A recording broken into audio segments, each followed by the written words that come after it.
end up running into a weird situation, then people will be like, oh, they're trailers. They don't tell you what's in the game. But like, there are things that you do to communicate in a trailer. It is a difference between a ship flying through a group of ships and doing 2 EMPs and being like, you can't do that in game, versus somebody in a trailer saying, I've died hundreds of times, but I just jump right back into battle. And it's like, that's,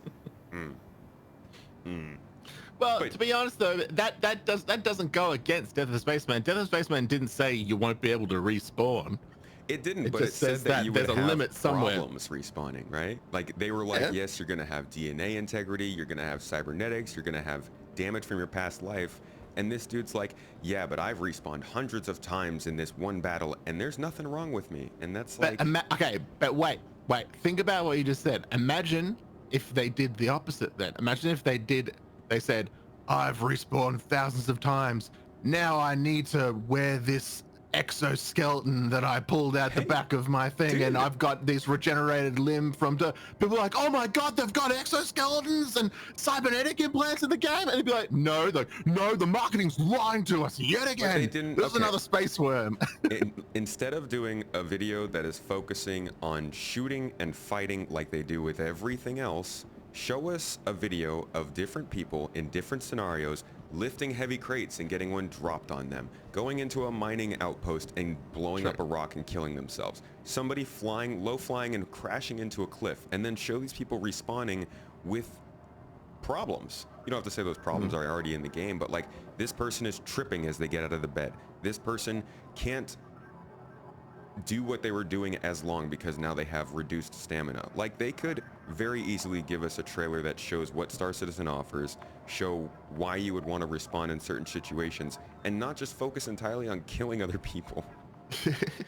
You know, one thing that like I suggested in that video, which I thought sounded a bit odd, and then a lot of people said was silly, but then thinking about it, I'm like, no, this does actually make sense, was that I said that, you know, make it so that those low tier medical beds, if you die near them and are respawn in them, you still have the same injuries. So say like your arm or your body or head is still injured, like your health is still back up to that. And they're like, well, how does that work? Like, you know, a clone's a clone. I'm like, well, yeah, but in my mind, it was sort of like the higher tier ones were connected to like a network and is able to pull your on file DNA to give you like a full body respawn back. But one of these local ones is just sort of like doing a capture of you locally, like it's doing a scan on the spot of like, oh, this guy, he's down. Scan what's down there. Oh yeah, it looks like he was born with a broken arm. Looks like he's born with 5 broken ribs. Yikes. Bring him back here, but make his heart like pumping again. And like that made sense, sci-fi like wise of doing it. And then that is like punishing. It's extremely punishing. Like if you've got that head damage and your arm's busted and your body's busted, you're slow as all hell. Like you might just opt and go, nah, man, just send me to a fucking space station. I don't need to be healed. And then on top of that, you're keeping those injuries. You're also maybe getting knock-on effects. Like there's tons of ways they can easily still make Death of a Spaceman make death matter without limiting deaths to a small amount or something. 100%. Yeah. Yeah. Let's talk about ships. Yeah, the point of the thing. Yeah. We could do the whole podcast on that, but we did tell everybody we were going to talk about ships. So we'll talk about ships now, folks. Let's get into starter ships. Starter ships is a weird term for this class, and maybe by the end of this episode we'll come up with another term for it. But for you, what is a starter ship?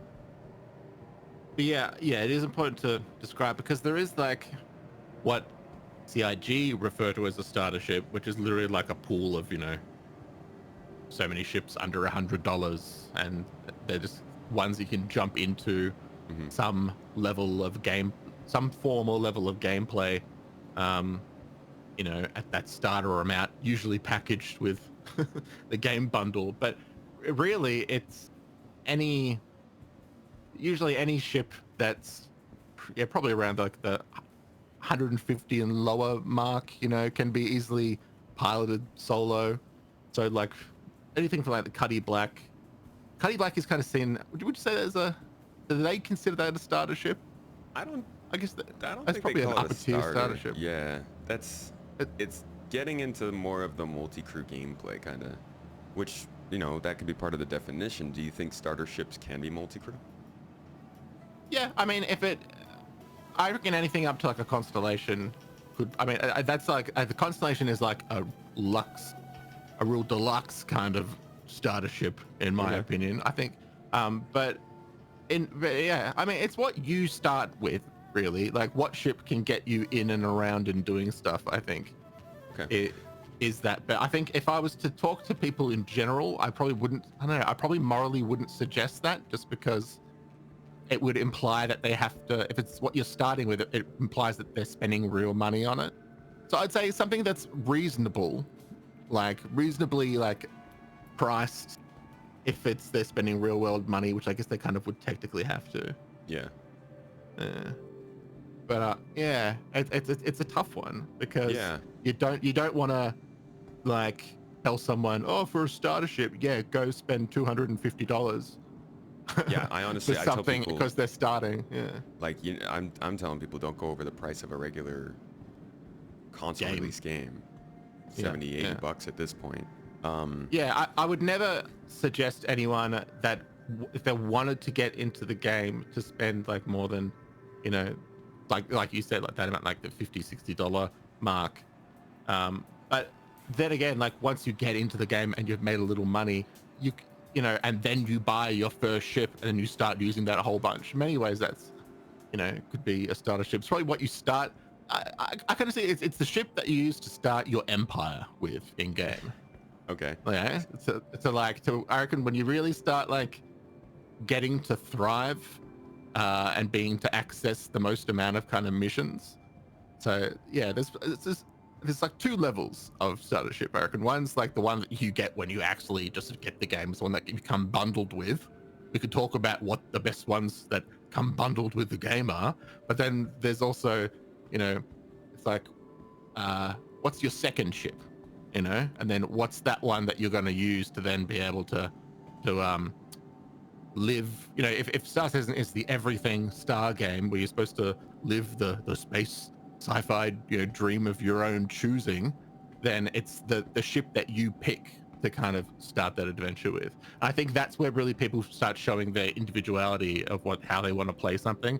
Like there's so many people who, you know, might be content creators who know better of ships, but will still fly the MSR around.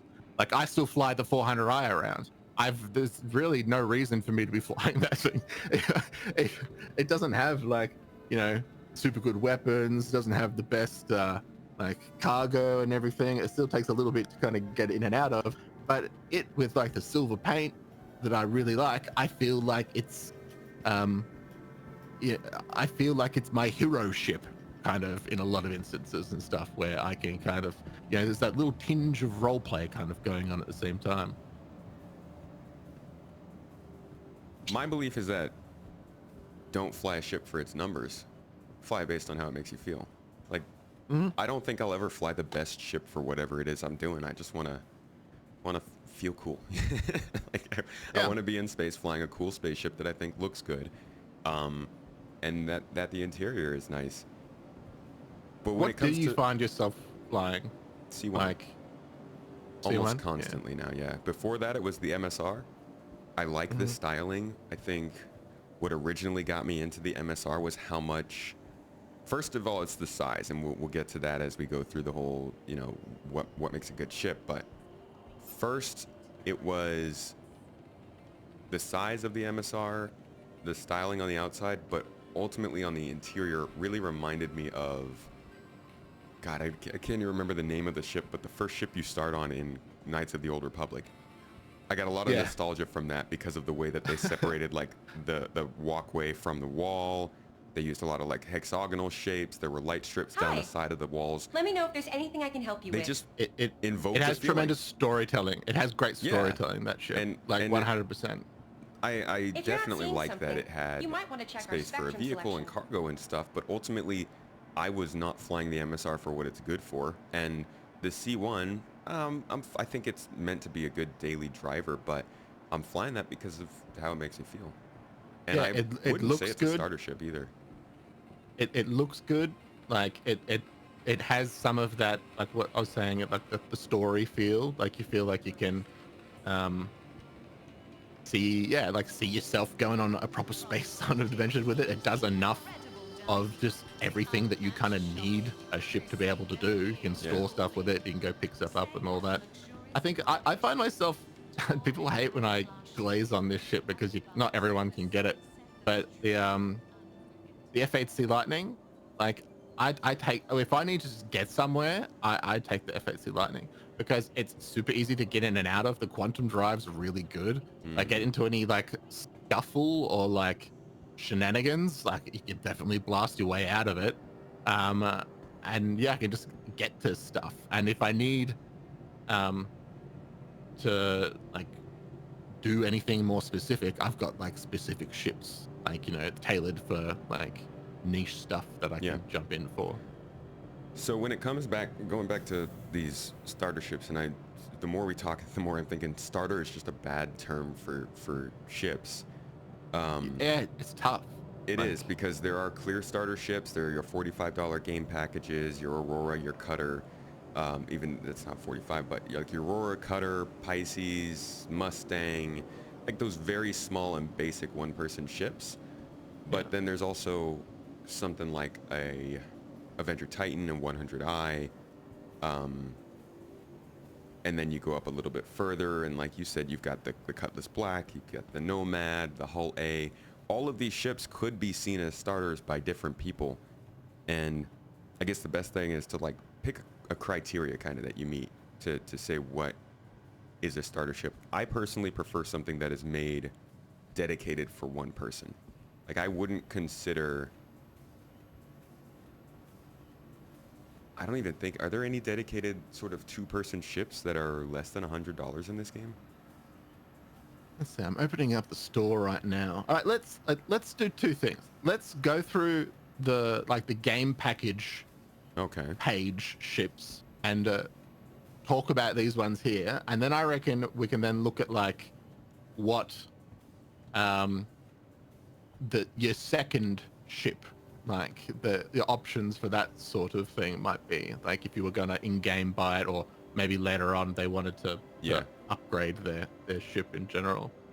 So yeah, the stuff like the ships that are like the Mustangs, which are more supposed to be kind of like entry-level combat ones, I'm just not interested. I don't think they're good ideas for people because I don't think you can really make much money with them initially. Like, and I think that's a little bit iffy. But it does fit the criteria of a starter ship for you. Just a bad one. It does if people are like, if you're coming to like Star Citizen because you want to get into ship combat, by all means, like if that's literally like, and a lot of people are, especially a lot of content creators, like if you see them online, all they're doing is bounties, like, and like that's their thing. Like if you want to, if that's your journey, like by all means. The Auroras, man, I cannot bring myself to ever even claim an Aurora that's on my account, or like I've no interest in getting in and out of one of those things. It doesn't even move, like all the bits and pieces on it, they look like they're going to unfurl or do something space fancy. They look like they're broken. So that's, I had that planned for something to talk about later on, but the idea of gold passing these smaller ships, and I guess let me start by saying right now we're talking exclusively about game package ships. So that includes Mustang, Aurora, Pisces, Cutter, 100i, Avenger Titan, Sulen, Arrow, Nomad, and then above that you're starting to get above $100. So those are your basic game packages in Star Citizen. And when I think about where I'm going to suggest somebody starts, I'm always saying pick the $45 package. That usually is either the Mustang or the Aurora. These two ships are probably the most common ships people are going to start with. There are terminals right Do over you there. think that CIG is responsible for making them good ships? Or should they be ships that are encouraging people to move on? They should take a priority with making sure that they like are keeping up to date for sure, but I don't think they necessarily need to make them better than what they are. Welcome. definitely keeping them up to date. Like I know they do things like Terminals are over the there. cutter is like, you know, Figure it totally out. gold standard and that because it's new. Yeah. Sewland's broken as hell. Is it? I mean, yeah, it's like the elevator is like, I know a lot of people like, you'll get in the elevator and it'll like lock you in the top floor. Or it'll like, the elevators like will bust and will leave you because you know you're like multiple levels of it. It's just Yeah. like the elevator can like eject you out of the ship and stuff Yeah. at the moment. It's a bit whiffy. Yeah, I mean, yeah, I see. And the thing is, I'm a victim to myself in that things that I just don't like the style of or something, I just won't touch.